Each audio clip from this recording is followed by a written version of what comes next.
Train की पटरी में कोई प्रॉब्लम हो जाती है, तो अब आप किसी दूसरे जिसको उस पटरी का नॉलेज नहीं है, पटरी का मतलब मटेरियल साइंस का नॉलेज नहीं है, उससे पूछोगे कि ये मटेरियल ब्रेक कैसे होगा, तो वो कैसे जवाब देगा?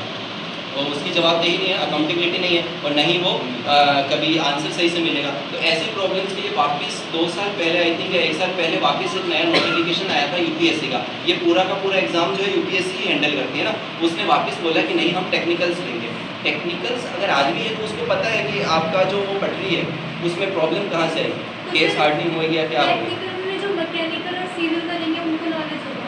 हाँ, और जिसमें कि कोई सीएस कर रहा है, एआई कर रहा है, तो उसको क्या क्यों नहीं नॉलेज लेंगे? होगी? अब देखो, जैसे आईआईटी बताया मैंने कॉलेज बेस्ड होता है, वैसे ही भारत में पीएसयू नाम सुना है, प्राइवेट, ये प्राइवेट सेक्टर कंपनीज होती है, प्राइवेट सेक्टर अंडरटेकिंग। ये जैसे आईआईटी की वैल्यू है कॉलेज के लिए, वैसे पीएसयू कंपनीज होती है, इनकी बहुत ज़्यादा वैल्यू है। तो पीएसयू का काम क्या होता है?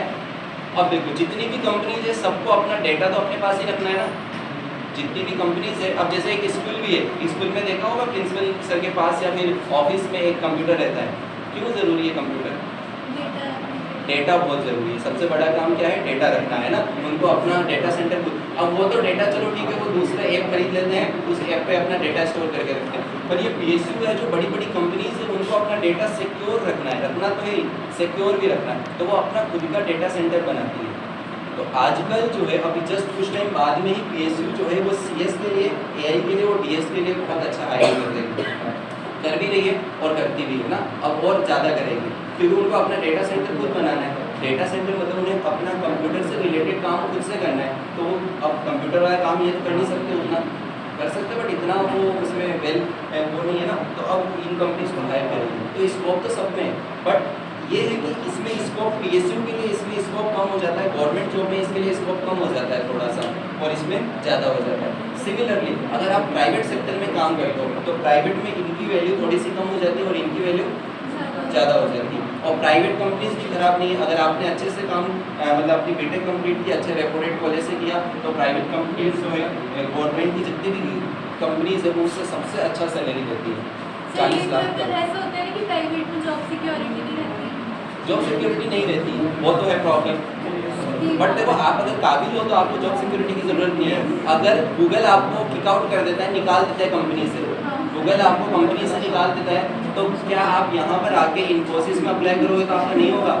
गूगल ने निकाला है, तो इन्फोसिस में आप क्या कर सकते हो? अप्लाई कर सकते हो। ऐसे बोलते हैं ना सर कि जैसे अगर ज़्यादा क्वालिफाइड इंजीनियर्स उनकी कंपनी में आ जाते तो वो मतलब उनको हटा देते हैं। कुछ कंपनीज ही हैं सिर्फ ऐसी, मैंने सुना है कि मोस्ट ऑफ द कंपनीज ऐसी होती नहीं, ज़्यादा कंपनीज ऐसी नहीं है, क्योंकि अब सारी कंपनीज बड़ी हैं, तो ऐसा नहीं है कि आप उन कंपनी की रिक्वायरमेंट से ज़्यादा नॉलेज लेके जा रहे हो। ठीक है, कंपनी का जो भी नॉलेज, मतलब कंपनी की जो भी रिक्वायरमेंट है, आपका नॉलेज उनसे हमेशा कम रहेगा। किसी केस में ज़्यादा हो जाए तो आपकी पोस्ट बढ़ा देते हैं। अब थोड़ा सा पेशेंस रखना पड़ेगा, आपको काम करना पड़ेगा उतनी सैलरी के साथ और उतना लो चीज़ के साथ, टाइम के साथ वो हो जाएगा।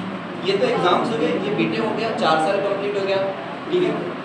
ब्रांच की भी बात करी, इसके बाद क्या कर सकते हैं? बीएससी में भी बता दिया मैंने, बीएससी होता है जैसे नॉर्मल आपको उस सब्जेक्ट की थियोरेटिकल नॉलेज मिलेगा। बीटेक बीएससी में सिर्फ इतना डिफरेंस है कि बीएससी रिसर्च ओरिएंटेड होता है, बीटेक जो होता है वो प्रैक्टिकली होता है, ठीक है।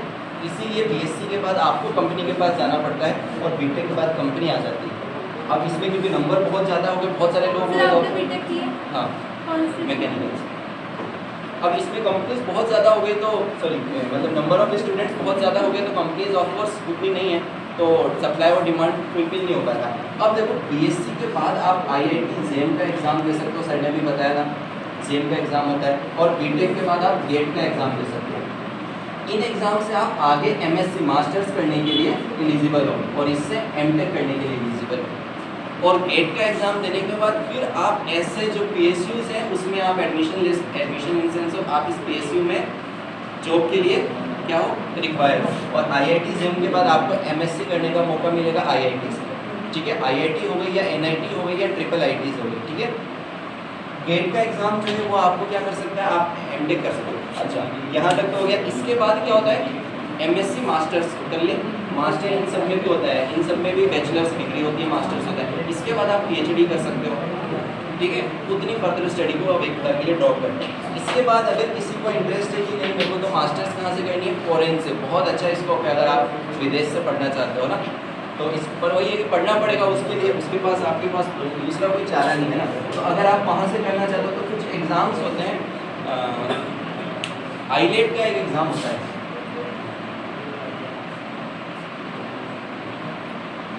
ये इंग्लिश का एग्ज़ाम होता है और उस लैंग्वेज का, जैसे जिस कंट्री में आप अपना फर्दर स्टडी करना चाहते हो उस कंट्री की लैंग्वेज आपको सीखनी पड़ेगी। तो अब दूसरे कंट्रीज़ में आप जाके क्या कर सकते हो, मास्टर्स कर सकते हो। मास्टर्स की वैल्यू जो है वो दूसरे कंट्रीज़ में ज़्यादा है। अपने इंडिया से मास्टर्स करने की बजाय अगर आप दूसरे कंट्री से करते हो तो वैल्यू ज़्यादा है, खर्चा भी ज़्यादा है, मेहनत भी ज़्यादा है, पढ़ना भी पड़ेगा आपको, ठीक है। तो मास्टर्स का प्लान अगर हो तो आप या तो IIT जेम से, मतलब जेम का एग्ज़ाम देके IIT कर सकते हो।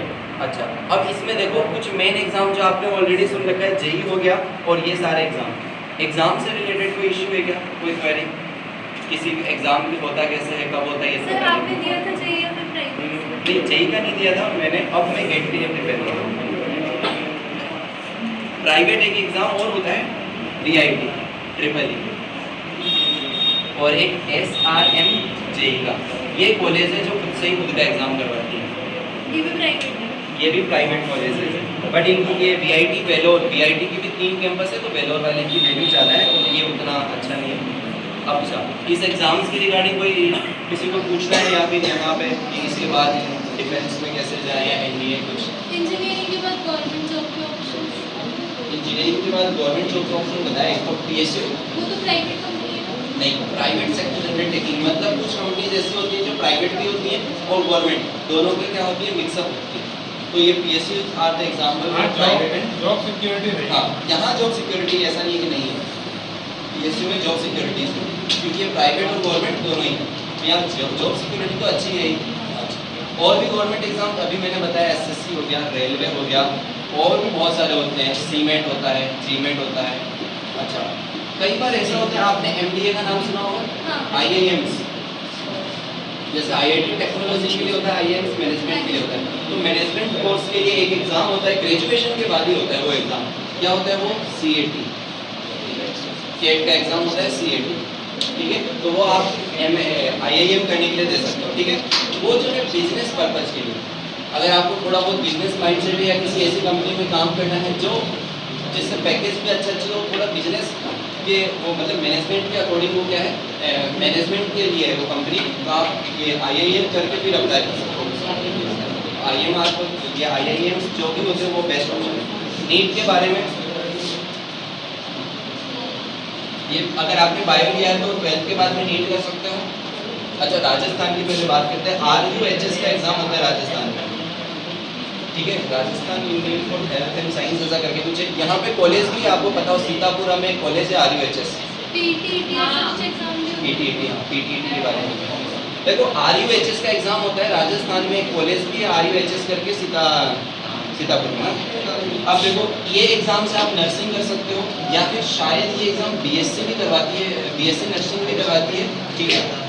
नर्सिंग और GNM। अच्छा, हाँ GNM और ANM भी होता है। ANM भी होता है। मुझे पता है एग्जाम्स का और कॉलेज का पता है, इसमें फिर बायो का। अब उसके बाद में और कौन सा कोई एक और एग्जाम होता है क्या? देखो एक तो नीट होता है। नीट का एग्जाम किसके लिए होता है?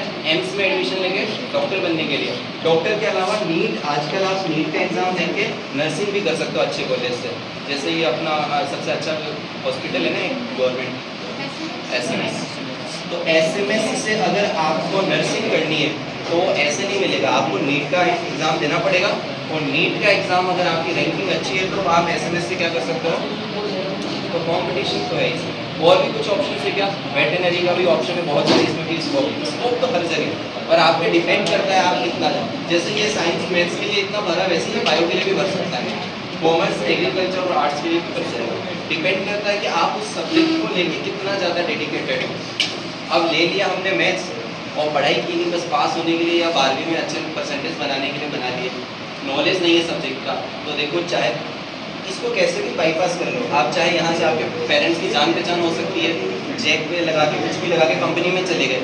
अब वो कंपनी जो है अगर आपके पेरेंट्स की है तो ठीक है, वरना कंपनी वाले को आपका क्वालिफिकेशन पता है, वो तो आपको वापस जज करके निकाल देगा।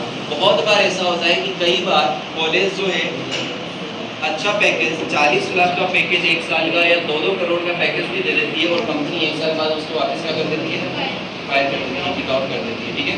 तो ये सारी चीज़ें डिपेंड करती हैं कि आपका नॉलेज कितना है। यहाँ तक भले जा सकते हैं तुक्के के बिहाफ पे या फिर जान पहचान के बिहाफ पे, पर कंपनी में आप कैसे सर्वाइव करोगे? तो प्राइवेट कंपनीज में आपका नॉलेज तो होना चाहिए। तो थोड़ा सा आपको ये देख के चलना है, आप चाहे कोई सा भी सब्जेक्ट लो, ईमानदारी, अगर आप अपने सब्जेक्ट्स के साथ अपने करियर के साथ ईमानदार नहीं हो तो फिर कोई मतलब नहीं रह जाएगा, ठीक है। तो ईमानदारी का मतलब होता है कि आप अपने करियर को लेकर कितना ईमानदार हो, इसको डेडिकेशन के साथ थोड़ा सा फॉलो करना था। और इसमें किसी का कोई क्वेश्चन? हाँ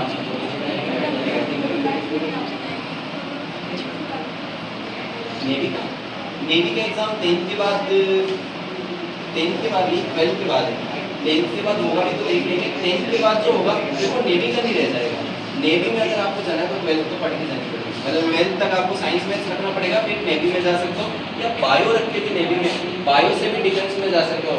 आपने नर्सिंग कर ली, हाँ इसमें मैथ्स कंपल्सरी है या फिर बायो कंपल्सरी है नेवी के एग्ज़ाम में, क्योंकि नेवी के एग्ज़ाम में थोड़ा बहुत आपको मैथमेटिक्स आना चाहिए, और या तो फिर आपको बायो आता है तो आप बायो डायरेक्ट लेके नहीं जा सकते, आपको नर्सिंग करनी पड़ेगी पहले, ठीक है। उसके बाद या फिर आपने डॉक्टर बन गए तो उसके बाद आप अप्लाई कर सकते हो, क्योंकि नेवी या जितने भी ऑफिसर्स हैं डिफेंस सेक्टर है उसमें डॉक्टर तो चाहिए, तो वहाँ बायो की जरूरत पड़ती है।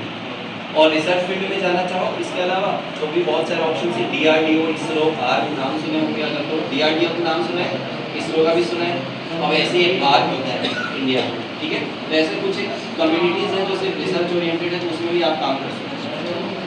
एक मर्चेंट नेवी होता है, मर्चेंट नेवी मतलब एक ऐसा ट्रेडिंग के लिए होता है कि आप एक जगह से दूसरी जगह को सामान को क्या कर रहे हो, पहुंचा रहे हो ना, एक कंट्री से दूसरे कंट्री, तो वहाँ पे मैनेजमेंट के लिए आप मर्चेंट नेवी का जॉब होता है, उसमें अलग अलग पोस्ट होती है।